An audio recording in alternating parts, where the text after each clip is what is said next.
What's good, Commanders fans, and happy Friday night. Got this game against the Eagles on Sunday, and this is it's an NFC's game.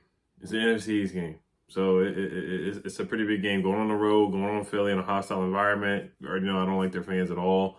They don't really know how to act at all, Philly fans.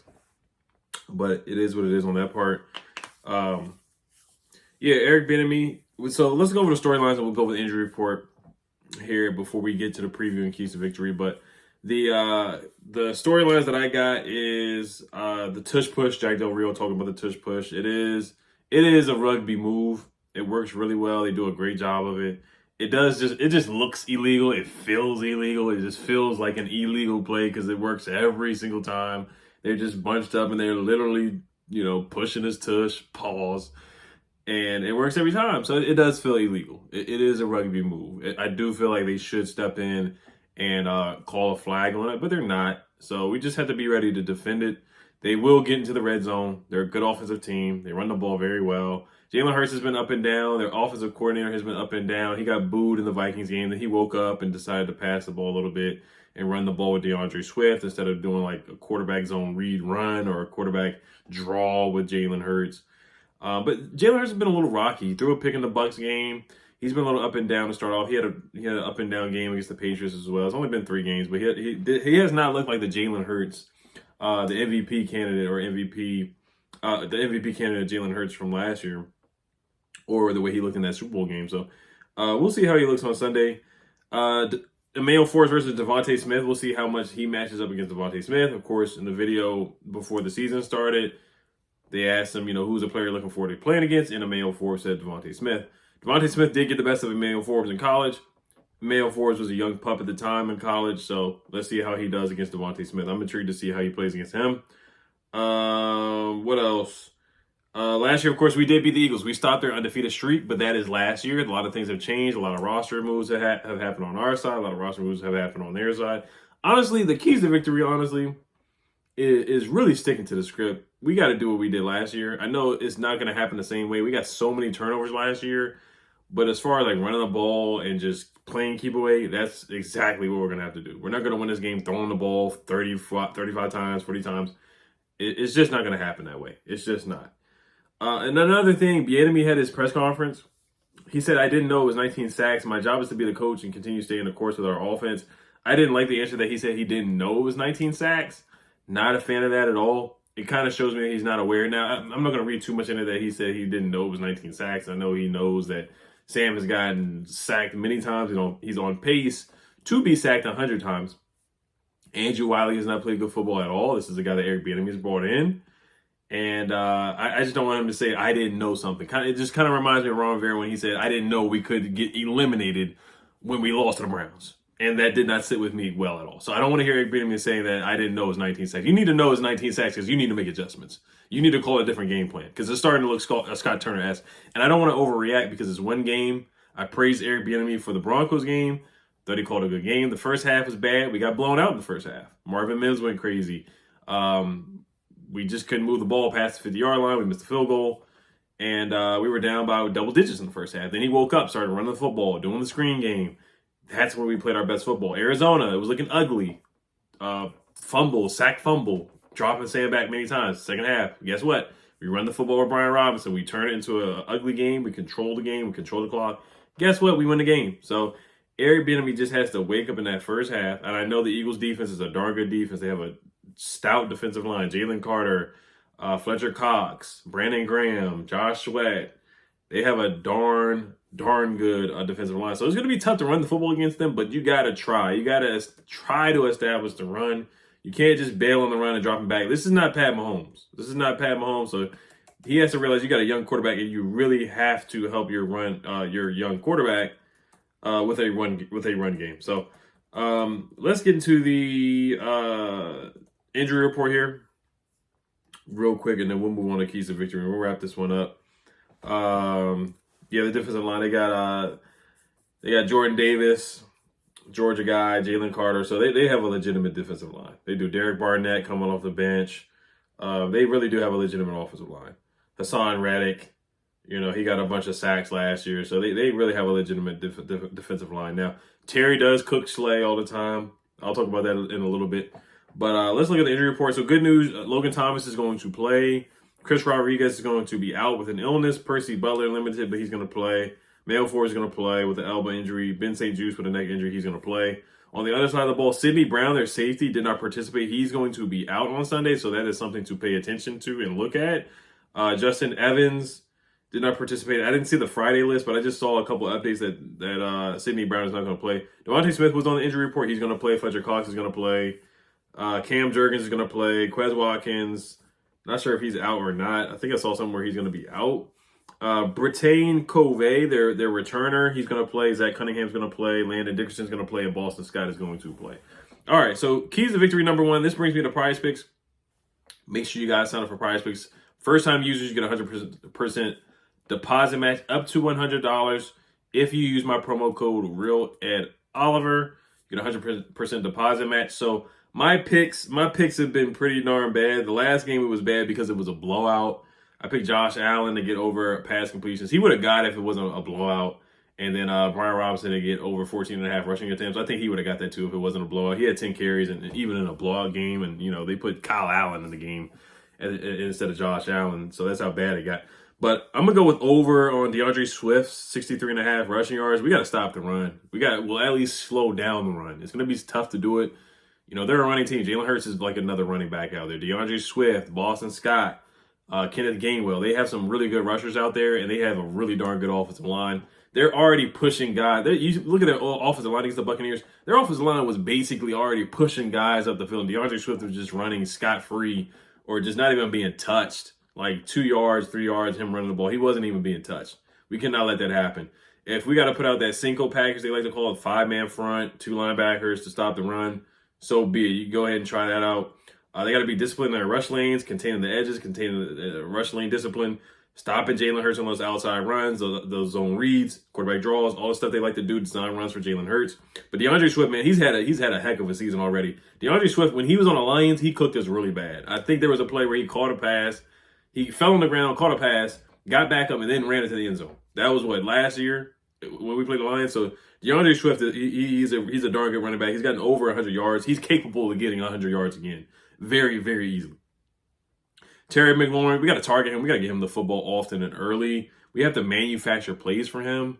There's no reason he should only be getting a couple of targets a game. Same thing with Jahan Dotson. These guys are not getting enough targets in this offense, and I think some of that is on Eric Bieniemy. He has to manufacture plays.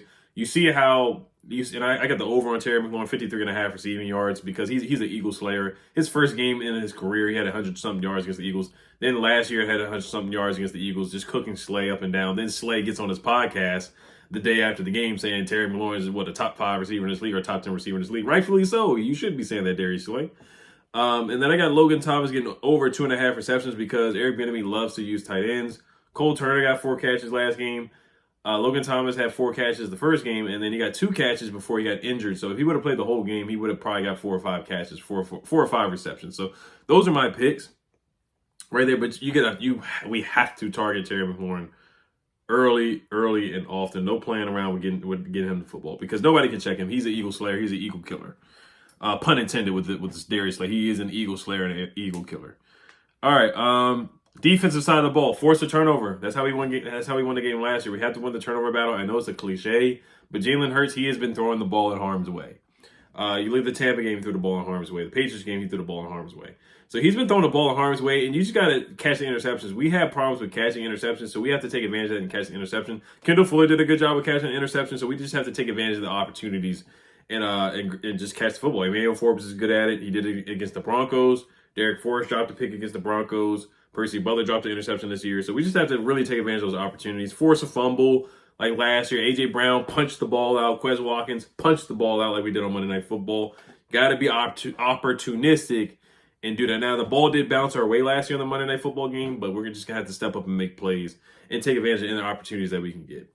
Get a spy on Jalen Hurts. Jamin Davis is quick enough to stay with him. And we did a good job against Jalen Hurts running the football last year in both games. I thought Jamin Davis did a good job running sideline to sideline. He ended up with 2 sacks only just because he just stopped Jalen Hurts before he got to the line of scrimmage. Cole Cody Barton's got to play better. That's a big key. He just has to play better if he's going to be out there. Containing the edges, the linebackers have to be decisive and fit their run lanes. Third down defense, man. They're a darn good third down offensive team. They're like number one in third down offense. They're like converted at 45%. They will go for on fourth down as well. They'll run the ball on like 3rd and 5, 3rd and 6. They will run the football. That's how confident they are in running the football. So we got to get stops on third down. We did not get off the field on third downs against Josh Allen in the Bills. All right, let's move on to the offensive side of the ball, which is really the most concerning part for me. Because if we play the way we did last week, then we're going to end up looking like Carson Wentz in that first game with Scott Turner calling plays, and Carson Wentz got sacked 9 times, just like we did last week. Establish a run game. It may not be pretty. It may not be sexy. It may be 3 yards a carry. Guess what? Last year, we won 3 yards a carry. I get it. It's a different game, different teams. Not every game is going to be that way, but control the clock. Play keep away. We have to find our identity, and I kind of liked our identity last year, where we just played keep away, control the clock, control the time of possession, not turn the football over. That's what you're going to have to do. Keep Jalen Hurts and that offense off the field. A.J. Brown, Devontae Smith, I think you're going to match up Ben St. Juste versus A.J. Brown. Devontae Smith versus Kendall Fuller. That was a tough matchup last year for Kendall Fuller, but Kendall Fuller's had a good season so far. Emmanuel Forbes will be matching up against Devontae Smith. I would not put Forbes on A.J. Brown just because of the mismatch in size and strength. And then watch out for Zacchaeus. Alametis Zacchaeus. He made a good play on Monday Night Football, so watch out for him. He's a low-key guy, and we've letting guys get behind us. Like Gabriel Davis had a big catch, Marvin Mims had a big catch, so we have to really limit those big plays. We have to improve on that. Quick game, screens, use B-Rob as a receiver. Gibson, this is your last chance, honestly. If he fumbles in this game, they need to seriously consider just benching him for the rest of the season. You just can't trust him. Screens, go back to the Denver game plan in the second half. Screens, quick game. Wide receiver screens. Get the ball to Jahan. Get the ball to him in space. Get the ball to Terry in space. Curtis. Use these guys. These wide receivers are too talented to not get the football. Offensive line, we might have to max protect. We might have to use 2 tight end sets. Chip, help out Andrew Wiley. If he's not playing well, bench him for Cornelius Lucas. Misdirection, move the pocket, get Sam out of the pocket, roll him out. Just don't have him at 5-7 step drops. Do not let him be a sitting duck for them to just tee off and get 6 or 7 sacks. Finish in the red zone. I kind of think we should have a conservative game plan. If it's 4th and 1, 4th and goal, just take the field goal. Don't be afraid to punt the ball. Sam Howell, throw the ball away, throw the ball in the dirt, throw the ball at people's feet. Don't try to do too much. Maybe try to extend plays here and there. But if you don't have it, you don't got it. It's okay, as long as you're not throwing picks, because those interceptions are very, very, very deflating, especially when you throw them in our own territory or just right in the red zone when we're driving down. They're just deflating plays. They are. So get rid of the football, throw it away if you don't see anything. 4th down decision making, I would be conservative. Again, it just depends on the momentum of the game. I would not be afraid to punt the football or just kick a field goal. Take the points. Points are points. Play the long game with this. As long as we're within reach, with 5 minutes to go, we're within 7 points. That's all we need. That's all we needed to be is a ball game. Don't let it get out of hand. I would just play the conservative long game approach this game. Take any points that you can get. 4th down decision making. I already talked about that. Clock management is going to be huge for Ron Rivera. Challenges. Last year they cheated us. Devontae Smith. The catch in the first game was not a catch. He was out of bounds. But Nick Sirianni, guess what? He was fast. He was quick with it, snapped the football, they moved on to the next play. And Ron Rivera's old self was just too slow to throw a challenge flag.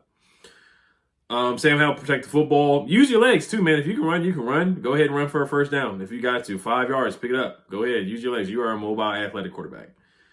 Convert on third downs. Philly, they're 25th and third down defense. You can move the ball on them a little bit here and there. You can convert on third downs against them. So convert on third downs. They're 25th and third down defense. Special teams is going to be huge. Cam Teasman, no bounce passes. This is not basketball. Joey Slye, make your kicks. Trust Way, you got to do your thing. And punt return defense, we haven't been great. Marvin Mims had a good punt return. The Bills had a good punt return. They had one decent punt return. So we got to be better on special teams. We just haven't been great on special teams this year so far, other than Tressway. Joey Slye's been fine. I don't want to jinx him. Oh, I found this funny. I was listening to Chris Cooley. He said for Sam Howell, go with your first read. He said if it's a read, take it. If it's not there, then just hit the check down. And then after that, the next read should just be Sam running the football. So make it simple for the young guy. Make it simple for the young man. Eric Bieniemy, do not make this complicated. I really want to see some adjustments from Eric Bieniemy. I really want to see some improvements from last week. This is another quote from Eric Bieniemy as well. He said, his job is to make sure, you know what, that doesn't happen again. My job is to clean the shiggity up. Clean up the shiggity, and we continue moving forward. Talking about the 9 sacks that happened. So Eric Bieniemy saying that he has to clean up the shiggity. So I just want to see improvement, man. I don't want to see 30 dropbacks to 10 rushes in the first half. If we see that again, it's going to be a blowout. It's going to get ugly. It really will.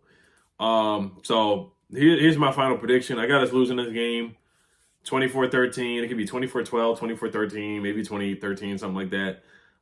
Just after the performance last week, I am disappointed. The offensive line, Wiley has struggled.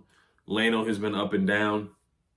And if Eric Bieniemy doesn't change it up, man, we're going to get blown out. So I just feel like this is going to be a loss here. So the spread is, what, 8 points? I think the Eagles are going to beat us by more than that. But there is light at the end of the tunnel. We play the Bears next week, so don't want to look ahead. But, yeah, this is a game that we can be competitive in. It's an NFC East battle. We've done well against the Eagles in the past. We beat them in Philly. Then we beat them in Philly when Jalen Hurts was a rookie as well. Of course, that was the tanking game for Philly when we won the NFC East. But it's always a tough, close game when we play Philly.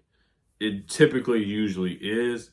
But this one is really going to be on Eric Bieniemy. It really is. This one is going to be huge on Eric.